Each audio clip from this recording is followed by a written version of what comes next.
Hello friend, आज का जो मैं कहानी आपके लिए लेकर आया हूँ माँ के ऊपर है। आपके मन में ये चल रहा होगा मैं माँ के बारे में क्या कहना चाहता हूँ। बस यहाँ पर आपको रुकने की जरूरत है, क्योंकि जो छोटा सा एक शब्द है माँ, इसे कैसे हम विस्तार कर सकते हैं, कैसे बखान कर सकते हैं, इस वीडियो के माध्यम से वही बताऊंगा। और असल में इस छोटे से शब्द का सही मायने में अर्थ क्या है, इस वीडियो के माध्यम से पता चल जाएगा। चलिए अपने इस देरी के वीडियो को स्टार्ट करते हैं। आज का स्टोरी बहुत ही सिंपल होने वाला है।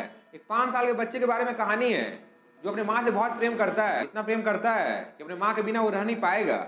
वो इस दुनिया में उसका माँ के अलावा कोई और है नहीं। दिन का शुरुआत माँ से ही होता है और माँ पे ही खत्म हो जाता है। इतना वो अपने माँ से प्यार करता है। देखते ही देखते उसके लाइफ से जो खुशी का पल रहता है वो छिन जाता है और उसका माँ का देहांत हो जाता है।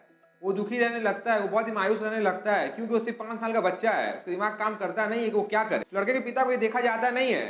सब लोग कहते हैं तुम शादी कर लो, उसके लिए सौतेली माँ ले आओ। और उसका पिता कहता है मैं सौतेली माँ नहीं लाऊंगा, क्योंकि वो मेरे बच्चे को ठीक तरह देखेगी नहीं, उसे खाना पीना नहीं देगी, उसे रहने नहीं देगी, उसे परेशान करेगी। सब लोग कहते हैं हर सौतेली माँ खराब होती नहीं है। एक काम करो, तुम्हारा बेटा बहुत छोटा है, अगर तुम सौतेली माँ नहीं लाए तो वो जी नहीं पाएगा और तुम उसे उतना प्यार नहीं दे पाओगे। इसलिए एक काम करो, तुम शादी कर लो। उसके पिता को मन रहता नहीं है, पर दिल में पत्थर रख के वो शादी कर लेता है। लड़के के लिए सौतेली माँ लेकर चला आता है। ये देखते ही बेटा बहुत खुश हो जाता है। उसे तो पता नहीं है, उसे लगता है मेरी नई माँ आई है। वो बहुत खुश रहता है, बहुत प्रेम करता है। पर जैसा ही कहा जाता है, सौतेला हमेशा सौतेला ही कहा जाता है। पिता अपने बेटे से जाकर कहता है तुम्हारी नई माँ कैसी है, तुम्हें प्रेम करती है या नहीं। पहली माँ अच्छी थी कि ये माँ अच्छी है, पुरानी माँ झूठी थी, मेरी नई माँ सच्ची है। इतना सुनते ही पिता बहुत ही गुस्सा हो जाता है। वो कहता है जिस माँ ने तुम्हें जन्म दिया, पाल पोस के इतना बड़ा किया, इतना तुमसे प्रेम करती थी, आज वो मर गई है तो झूठी हो गई, तुम कैसे ये कह सकते हो। तो 5 साल का बेटा आंखों में आंसू लिए अपने पिताजी से यही कहता है मेरी पुरानी माँ इसलिए झूठी थी क्योंकि हमेशा वो कहती थी अगर तुम बदमाशी करोगे तो मैं तुम्हें खाना नहीं दूंगी। सुनने के बाद ही मैं बहुत बदमाशी करता था, फिर भी मेरी माँ मुझे रोज खाना दिया करती थी। अगर मैं घर में ना भी रहूं, पार्क में रहूं या कहीं पर भी रहूं, मुझे ढूंढ कर लाकर मुझे हाथों से खिलाती थी। इतना प्रेम करती थी। पर मेरी जो नई माँ है इतनी सच्ची है, उसने भी मुझसे यही बात कहा अगर तुम बदमाशी करोगे तो मैं तुम्हें खाना नहीं दूंगी।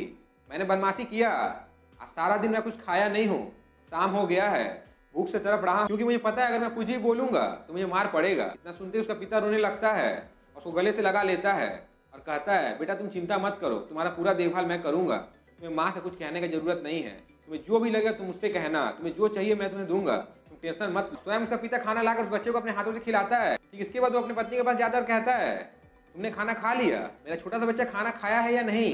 उसका पत्नी कहती है हाँ वो भी खाना खा चुका है। बस इतना सुनते ही पति गुस्सा हो जाता है और कहता है तुमने सारा दिन मेरे बच्चे को खाना नहीं दिया है, इसलिए मैं तुम्हें यहाँ पर लेकर नहीं आया हूँ कि तुम अपना मनमानी कर सको। एक काम करो, तुम यहाँ से आई हो तुम स्वयं वहाँ पर चली जाओ। इस दुनिया में 99% इंसान ऐसे ही होते हैं।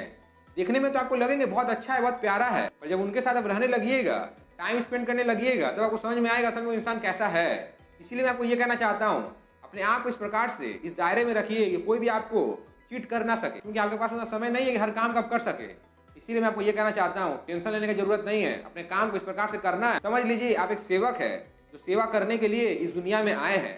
इस प्रकार से सोच के चलिएगा तो कभी आपको घमंड होगा नहीं। एक दिन में कुछ होता नहीं है, पर एक दिन जरूर आता है। इसलिए मैं आपको ये कहना चाहता हूँ उस दिन का इंतजार करिए, वो दिन जरूर आएगा। टेंशन लेने की जरूरत नहीं है, अपने काम पर बने रहने की जरूरत है, क्योंकि जिस दिन वो दिन आएगा उस दिन सबको पता चल जाएगा कि असल में आप क्या थे। सही मायने में माँ का मतलब क्या होता है ये समझ में आ गया होगा। आज के लिए बस इतना ही। आपने चैनल पहली बार आए, चैनल सब्सक्राइब कर बेल में प्रेस करें, और मेरे वीडियो पहली बार आए हैं वीडियो को लाइक और फ्रेंड शेयर करें। Thank you.